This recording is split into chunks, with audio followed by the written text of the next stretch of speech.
Good morning, my dear students. How are you all?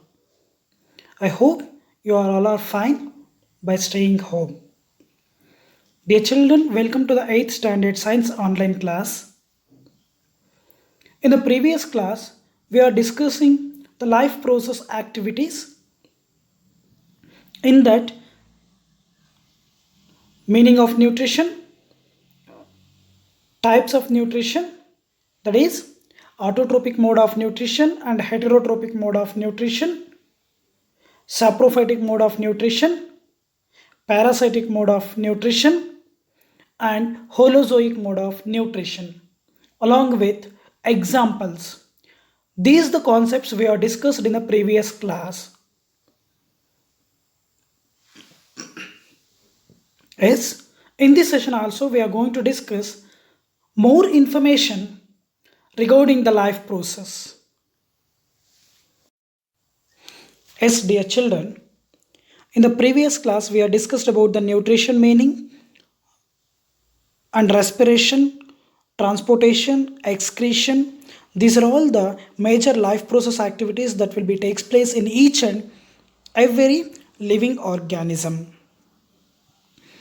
So nutrition is nothing but the process of taking of the food that will be utilized for the purpose of growth and development is called as nutrition.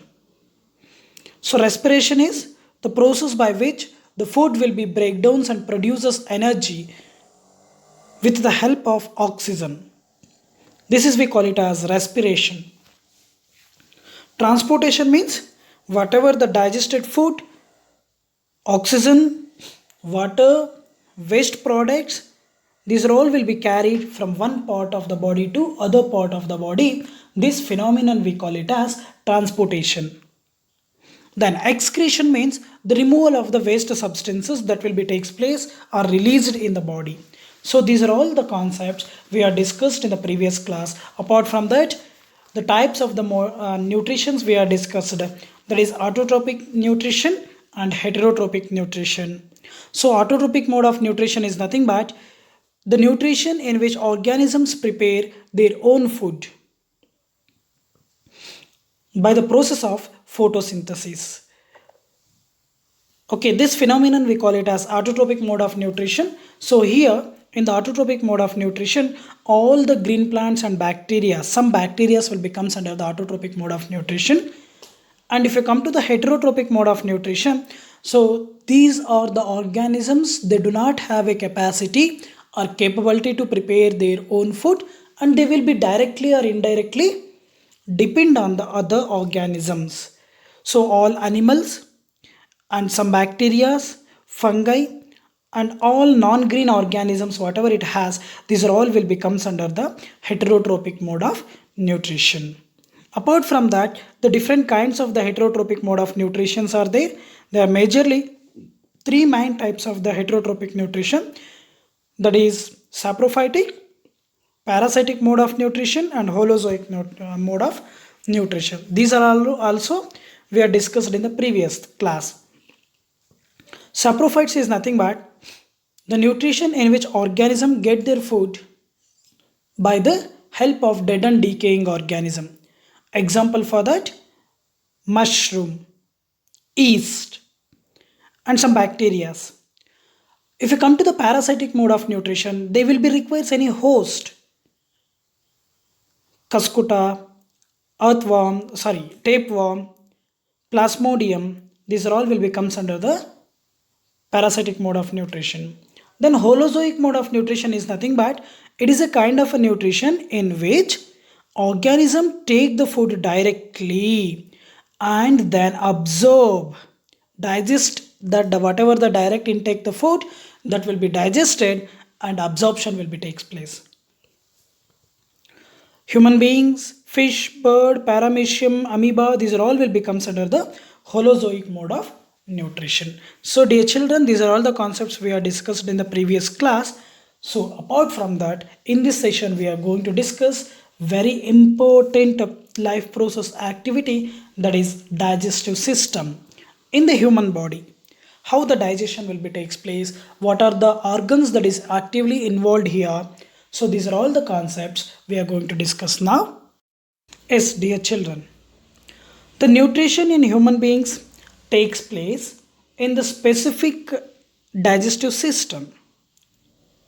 So this digestive system is also called as alimentary canal. So this alimentary canal or the digestive system will be consisting of separate alimentary canal, glands, some of the egg glands. That glands will be produces some digestive enzymes that will be very helpful to break down the food into smaller particles. So the main organs of the digestive system is, as we know that, mouth, the starting part of the digestive system, that is we call it as mouth. That mouth is followed by esophagus. The mouth is followed by esophagus.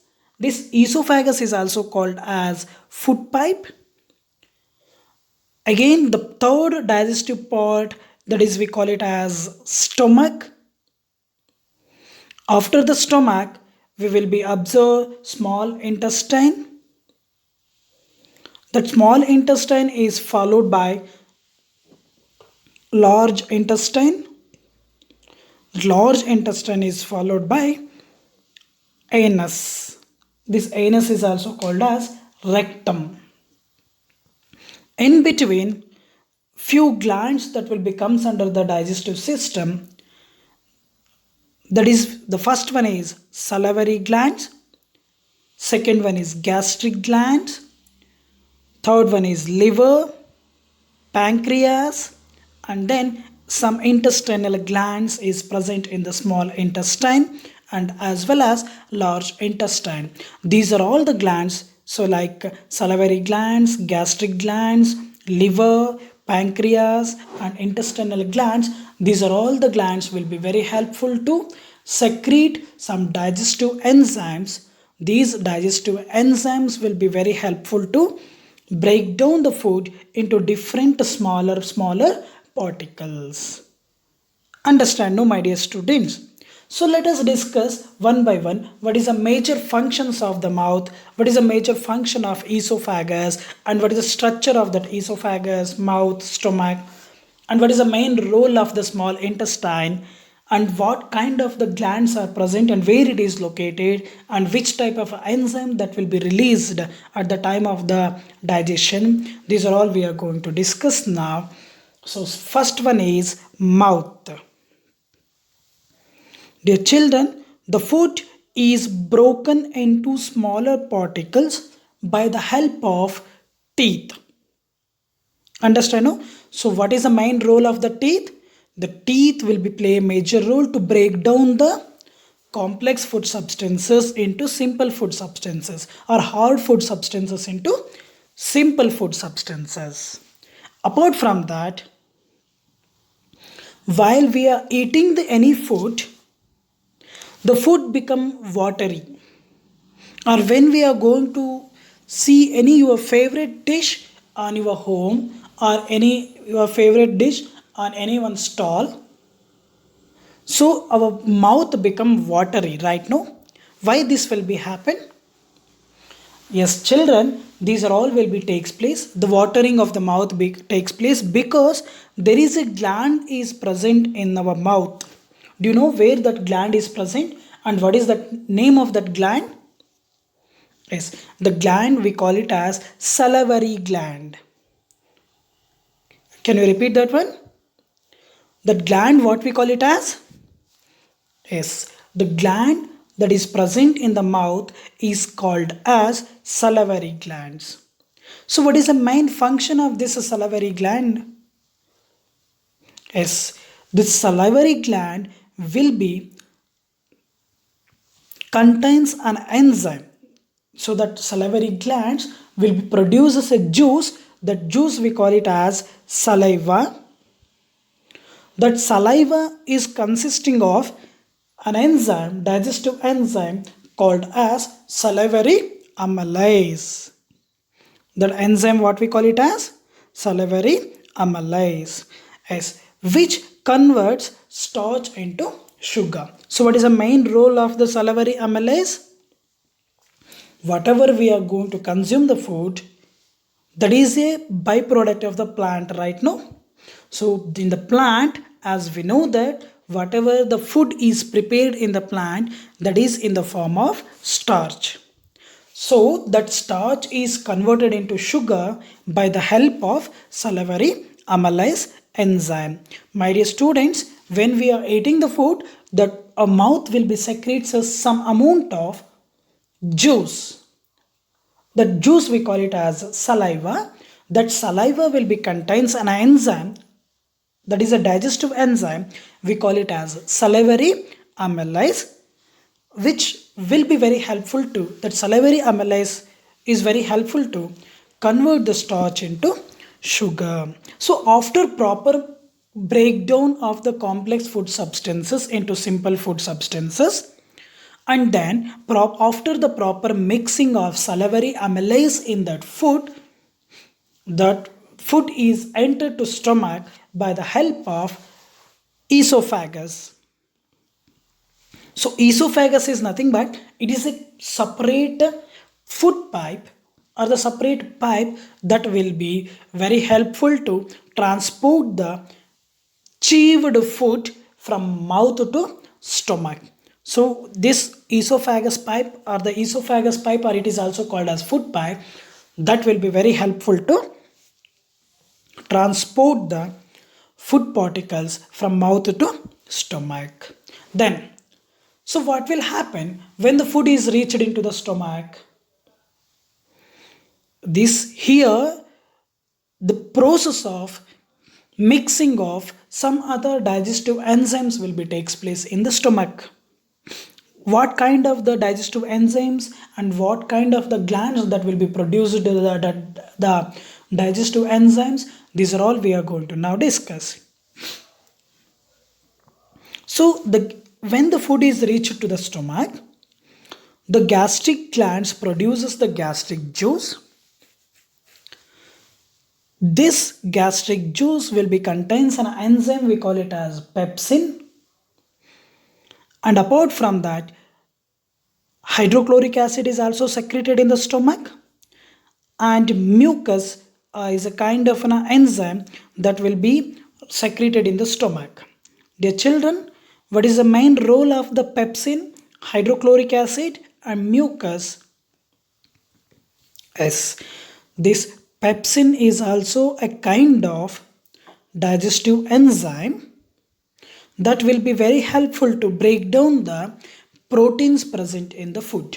Whatever the proteins or the different kinds of the proteins are present in the food, that is break down because of the activity of the pepsin enzyme. After that, the hydrochloric acid is also secreted in the stomach.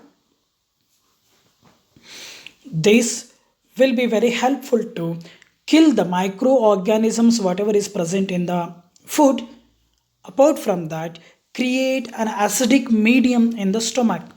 This hydrochloric acid will be very helpful to maintain the acidic medium in the stomach. So acidic medium is very necessary. Good quality of the acidic medium maintenance is necessary in our stomach.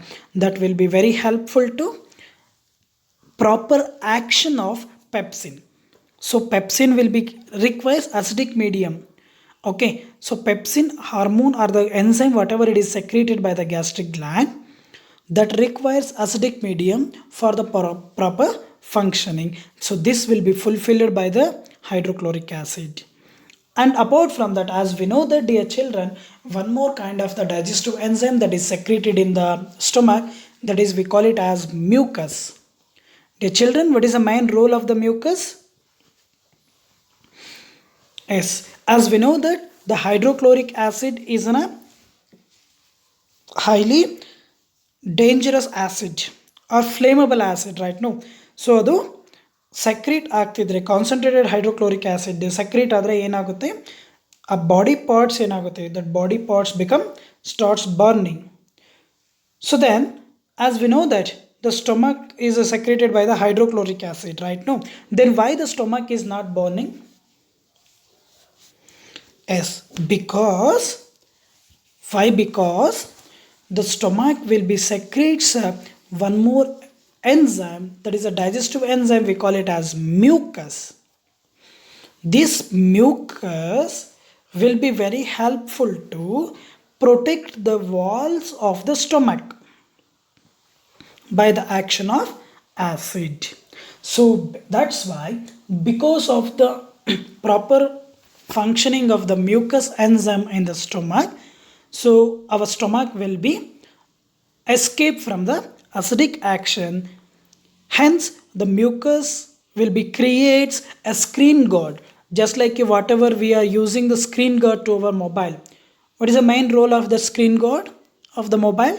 Is it will be very helpful to prevent the mechanical injuries, right? No, same kind only. The mucus hormone is also, or the mucus enzyme, not hormone. The mucus enzyme is also will be act as a protective layer to the in the stomach to prevent the acidic action. Understand? No. So after functioning of, or after the complete mixing of these are all the enzymes. So how many enzymes that is mixed in that? Pepsin, hydrochloric acid, and mucus. So proper mixing of the food, these are all the enzymes along with the food.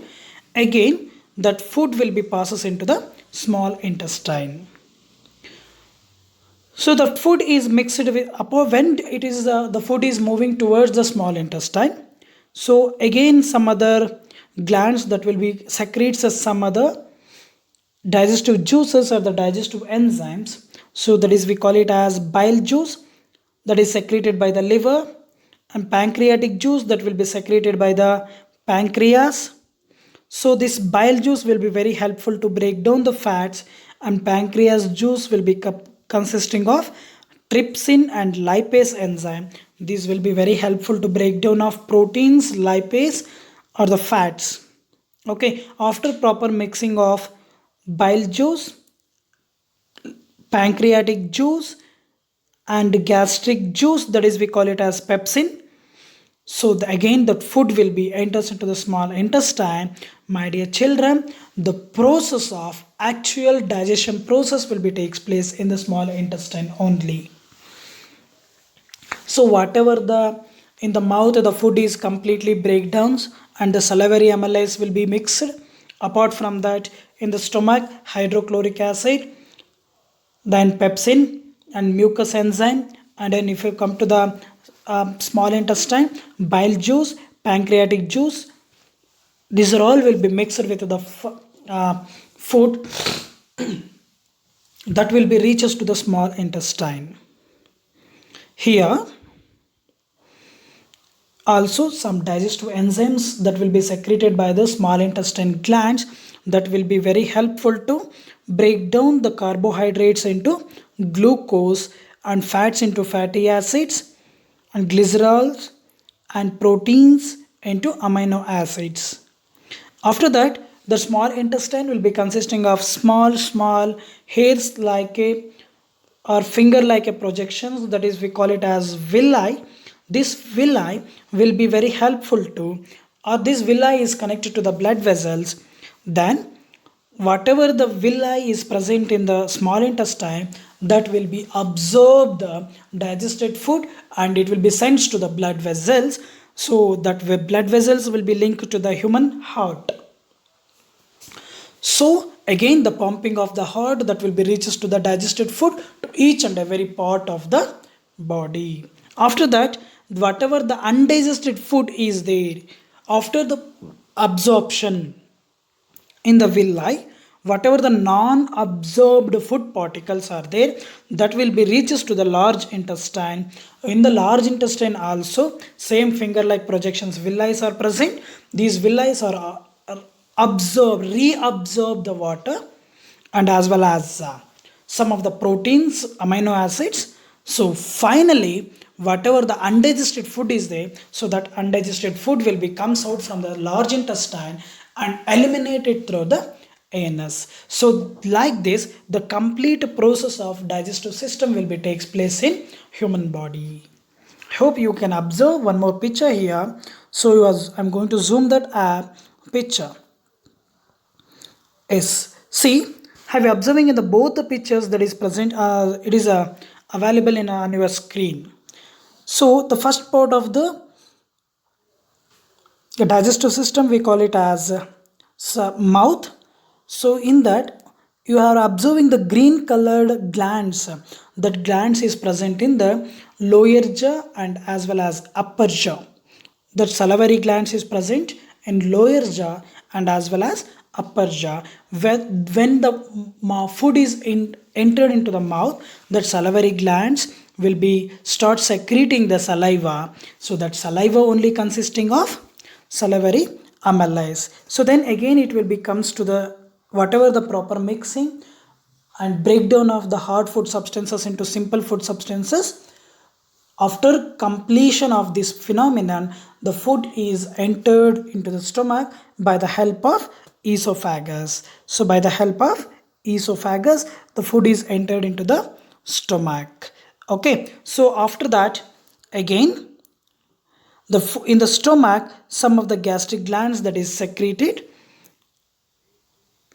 pepsin enzyme and as well as hydrochloric acid and as well as mucus enzyme. So this will be very helpful to create an acidic medium and killing of microorganisms present in the human body. So after that, the food is entered into the food is after the proper mixing of these are all the digestive enzymes, the food is entered into the small intestine.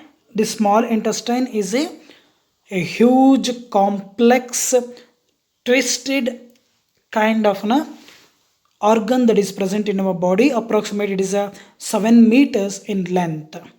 Okay, so in that there is a finger like projections are there.